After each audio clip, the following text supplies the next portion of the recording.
আজকে আমি আছি নলেজ হারবার স্কুল অ্যান্ড কলেজে পিঠা উৎসব, সেটি আবার সঙ্গীত মানে সাংস্কৃতিক অনুষ্ঠানও হবি। তাই ভাবলাম যে কি আর করার, আগের দিন অবশ্য যায় কিছুটা ভিডিও করে আনছি। এটি খালি উঠতি বয়সের বেড়াচল ফলের বেশি সমাগম।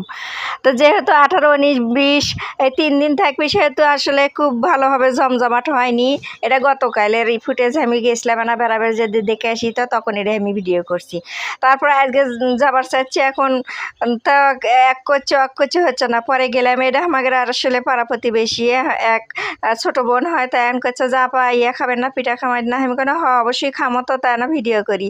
তা কি পিঠে, সবগুলো পিঠে দেখেন।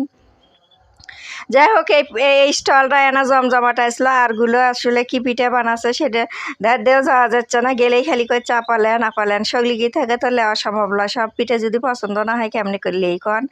তবে যাই হোক, আজকে জমজমাট লাই আমার মনে হয়। আমি এরিয়াটা পপকর্ন এরিয়াও লিছি, এক পরিচিত ভাই, যাই হোক সেই ভাইয়ের সাথে কথা করলাম। এটি শুটকি মাছের থেকে আগামীকাল বেলা আর জামা কাপড়ের থেকে সবই পাবেন, এটি সগলি চলে আসেন।